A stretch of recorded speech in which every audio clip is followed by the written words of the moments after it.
And then finally, in addition to spotlighting key programs and achievements at each hearing, we will also highlight one coastal access project that the Commission has required. This month's feature focuses on the Ritz-Carlton Resort in the city of Half Moon Bay, just up the street.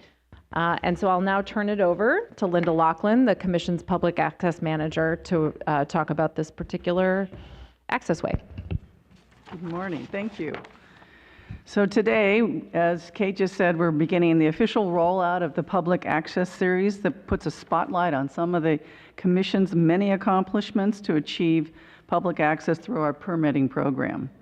You remember we previewed this at the meeting, in December meeting in San Diego, where we highlighted the public access amenities provided at Centennial Park in the city of Coronado, which resulted from a coastal development permit by the Commission in 1981. For the next 11 months, I will feature one access site each month. Along the presentations to the Commission, we'll also be rolling out additional videos on Instagram throughout the year, so keep your eye on Instagram. Last, I want to acknowledge that at the Commission's request last month that we produced some of these videos in Spanish. We want to let you know that we're working on it. We're not able to do it as of today, but we should be posting the Spanish version online very soon. So now we're turning to Half Moon Bay, specifically, as Kate just mentioned, the Ritz-Carlton Hotel. It's located just a few miles south of here, where we're having the meeting today. It's located, this Commission approved the 350-room resort hotel in 1992. The hotel sits atop a tall bluff and commands outstanding views of the Half Moon Bay shoreline. Significant public access amenities required by the Commission include a blufftop trail, which is 1 mile in length, and it's a segment of the California Coastal Trail. 40 free public parking spaces reserved for public access visitors, public restrooms, and a beach access stairway. The hotel developer was required to build and manage all these facilities, and today they're well used by both the general public and the hotel guests. Okay, so that's it. Let's roll the video and take a look.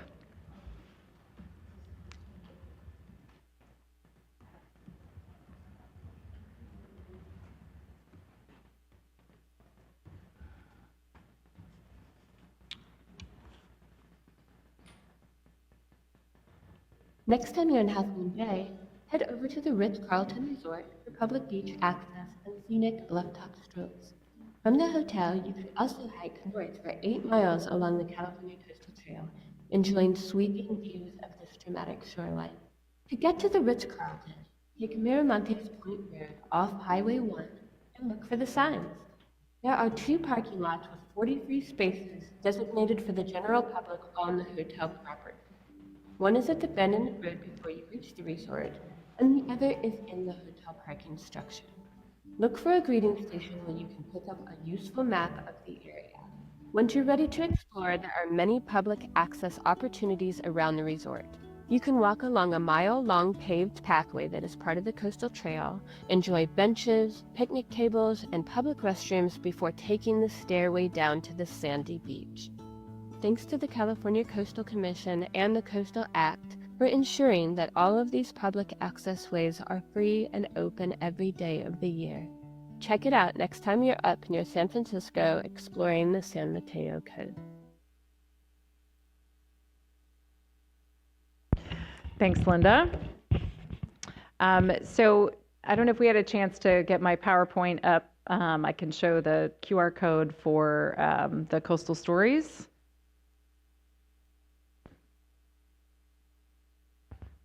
That's not it. There it is. Okay, so here is the QR code. I encourage everybody to take a look and share a coastal story. And again, it can be simple, it can be longer, kind of whatever floats your boat, shall we say.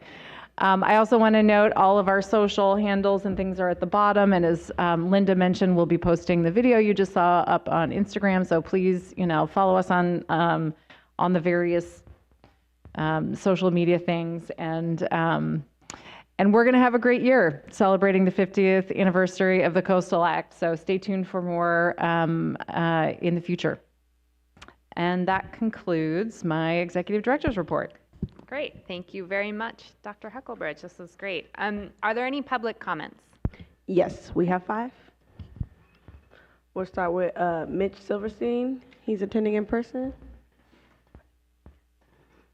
And then we'll follow by for Zoom, Charles Varney, Thomas Valadez, Armando Sepulveda, and Tiffany Curry. We'll be moving you guys to panelists, so please accept once we move you over.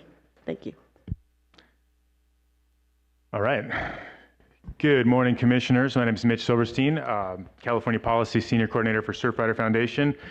There's a lot to be pretty stoked about in that report, so thanks, Dr. Huckelbridge. I want to focus some comments on the environmental justice report, though.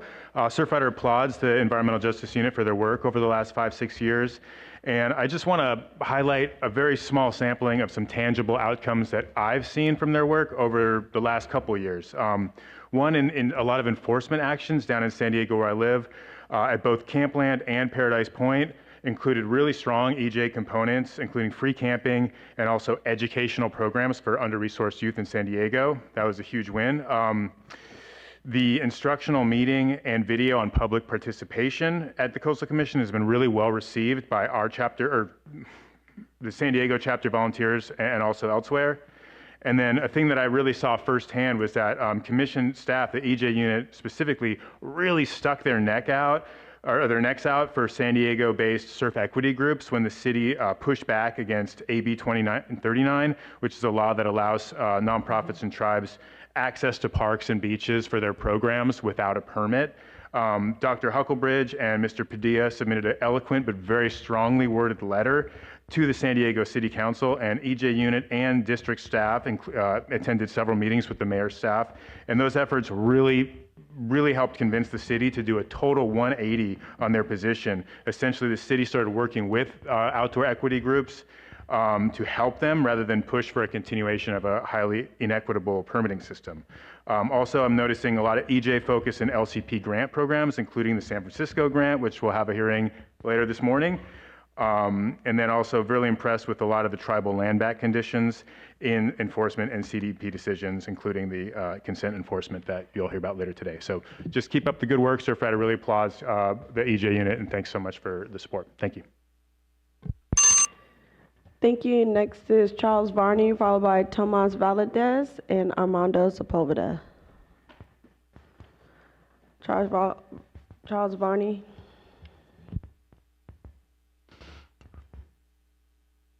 I'm here. Yes, go ahead and speak. I'm Charles Varney, chair of the San Obispo Surfrider Foundation. I'm also a 25-year resident of Oceano and served as a president of the Oceano Community Services District and the county's Oceano Advisory Council.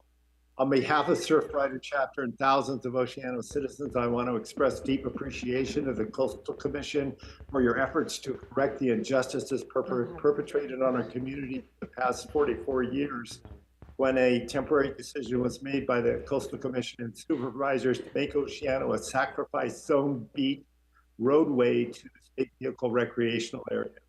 Oceano remains a victim of environmental injustice. Our economy is repressed. We have the lowest median income family income in the county. Tourists, local residents, and families avoid our beach. We've never been able to enjoy the benefit of the largest recreation and economic asset in our community, dunes. Tears welled up when I saw the beautiful picture of our Oceano dunes in the Advancing Environmental Justice Report. Tears of hope and appreciation for what the Coastal Commission is standing for. Today, national and local Surfrider are launching a campaign to create a vehicle-free beach in Oceano by 2030. We're asking state parks, the Coastal Commission, the Board of Supervisors to come together in good faith to discuss and plan for this transformative change.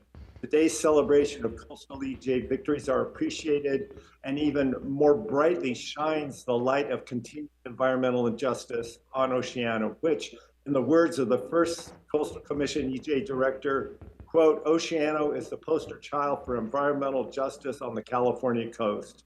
So after more than 4 decades of unkept promise, we want our time in the sun, on our beach, and hope for your continued leadership in that regard. Thank you very much from all of us at Oceano to the Coastal Commission and your commitment to EA in our community. Great. Thank you, Tomas Valadez, followed by Armando Sepulveda, followed by Tiffany Curry. Tomas, if you can unmute. Perfect. Yes, thank you. Good morning, Madam Chair, Commissioners, and staff. My name is Tomas Valadez. I'm the California Policy Manager at Azul, an ocean justice organization working with Latino communities to protect our ocean and coast.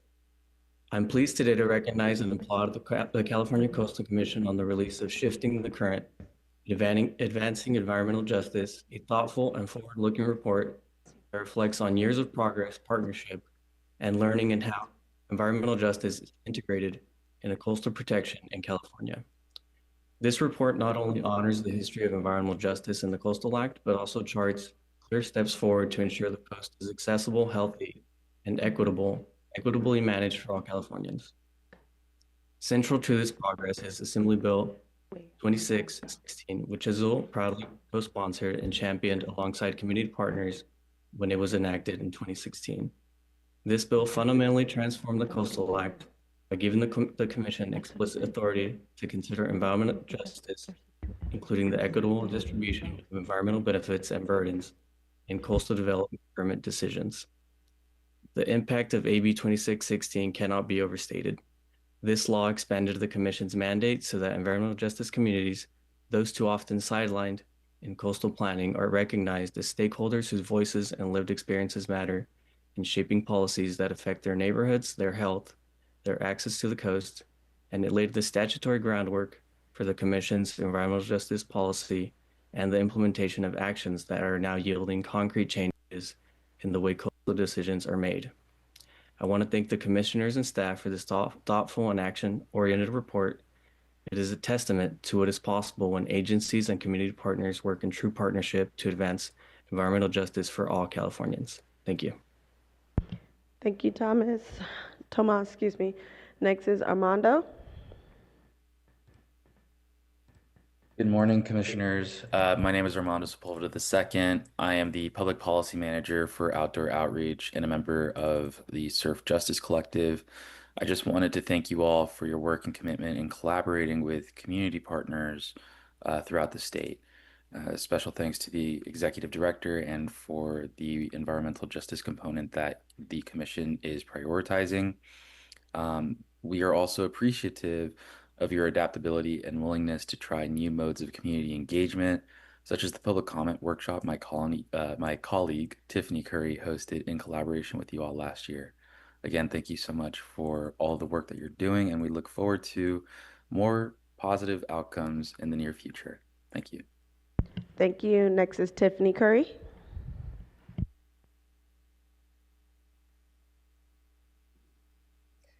Hi, good morning. I'm so grateful for the opportunity to give public comment today in support of the Environmental Justice Unit. Your work and commitment to collaborating with community partners has been huge. I specifically want to shout out the quarterly environmental justice calls. As a part of the Surf Justice Collective, I've seen firsthand the impact that those calls have had on organizations like Outdoor Outreach across the entire state of California. I forgot to do an intro. My name is Tiffany. I'm with Outdoor Outreach, a San Diego-based nonprofit. I also specifically want to echo what Mitch shared earlier in thanking the Commission and the Environmental Justice Unit for their support on AB 2939 over the summer. The Commission played an instrumental role in preserving equitable access policy here in San Diego. And then building off of what Armando said, I just really want to express gratitude for your willingness to try new things. We don't see that a lot in agencies, and it has made an impact. The public comment workshop that Chino and Javier put together last year was very well received and has a lasting impact on folks being able to participate more easily in these public comment opportunities. So we're so grateful for your work, and we look forward to continuing to see the positive impact that you all have. And great work. Thank you so much. Thank you. That concludes our speakers. Great, thank you very much. Now I'll return to the Commission for comments, questions? Commissioner Noto. I just wanted to say how exciting it is, and I really want my sticker, so I can, I'll get it at the break. And just how far the commission has come, it's really quite wonderful, and how, there are times when the Coastal Act has really benefited from amendments to bring it up to date. I think there's other issues that I think could use attention, like housing, and I hope that we can move constructively on that. I did just want to kind of celebrate, I don't know if everybody else noticed that the National Peter Benchley Awards, which is a very prestigious, kind of known as the Ocean Nobel Awards, just came out, and Marcela Gutierrez of Azul won the Action Award, which I think is reflective of the growing influence and involvement of communities that have not always been involved in coast and ocean issues. So that's a wonderful, congratulations, Marcela. She's also a Coastal Conservancy Vice Chair. So I thought I just wanted to highlight that. There's some other wonderful California recipients of that award too. But it's an acknowledgement of how we're making progress. We're not there yet, but thank you so much for all you're doing. Thank you. Commissioner Escalante. Thank you, Madam Chair. I want to thank staff, Javier, Chino, and of course all the other staff that have worked behind the scenes to make this happen for years now. It's been, I know that it started well before I started on the commission. So I'm always very proud to be at these points, at this milestones of progress in our environmental justice policy work. Of course, enormous gratitude to all the community partners. Congratulations to Marcela, my good friend and leader of Azul. Always at the tip of the spear in a lot of the hardest fights, and always honoring the great memory of the leaders that were so influential on this and have passed. And City Project is one of those that comes to mind, Robert Garcia. And of course, the leaders on this dais, past and present, and hopefully future, and in the legislature that have spearheaded this and have set up such a remarkable template, really, to achieve equitable outcomes in government. And, especially in today's climate, I think that it's ever more important to have these things on paper, solidified, implemented, to be shown that it is possible, that it does work, and it's actually imperative and necessary to have a functional society. So I'm super enormously proud of this work. And even though I actually never been, I've never been the official EJ commissioner or sat on that in that position, I've always carried that in my heart, because that is who I am. That's where I come from, and that is my perspective in life. So I'm always there to encourage everyone in the fight, and thank you, enormous gratitude for your courage to step on and face this, which is usually the first thing that goes when it comes to when things get hard. So I appreciate you all. Thanks. Thank you very much. Okay, Commissioner Lopez. I'll be brief and want to associate myself with the comments of Commissioner Escalante and just share that in the times we're living in today, I know equity is not a popular word, and yet every time I say the Pledge of Allegiance and focus on those final two words, for all, it really means for all. And I think the work that we're doing here, especially with the foundation set by Effie as that first EJ commissioner, is really important. We're standing on solid bedrock, and it's how we build from here. So I really want to appreciate every single member of this particular team for what you've done and what you continue to do, because as we show community that we see them and hear them, and the commitment to make the Instagram videos in Spanish and communicate directly with people, it matters. So thank you for this work and for the continued work, because I know, again, we're standing on solid ground and look forward to all we're going to continue to build together, because I think everybody up here in their own way sees themselves as part of that EJ commitment and embodiment here on this particular commission. So thank you. Thank you, Commissioner. Commissioner Jackson. Thank you, Madam Chair. I did want to make a comment, but I don't now after Commissioner Lopez. He sort of dropped the mic. But, you know, the happy Coastal Commission anniversary, and, you know, this is 50 years of the Coastal Act. Super exciting. I am beyond stoked to play a small part in this. I'm super stoked for the new drip that we've gotten from our colleague. You know, and I think of this all the time in terms of branding and marketing and selling, because I mean it's amazing how 99.9% of our residents have no idea why we have these beautiful coastal views and the access that we have.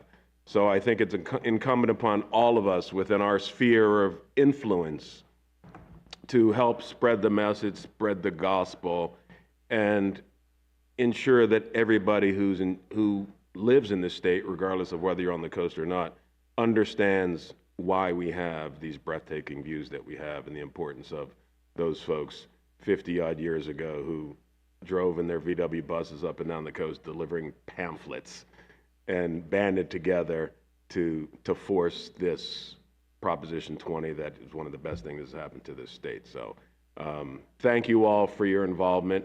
Here's to another 50 years of access, community voices, and for environmental sustainability. So thank you. Thank you very much. And I will align myself with the comments of all my colleagues, and I think that's a great note. Here's to another 50 years.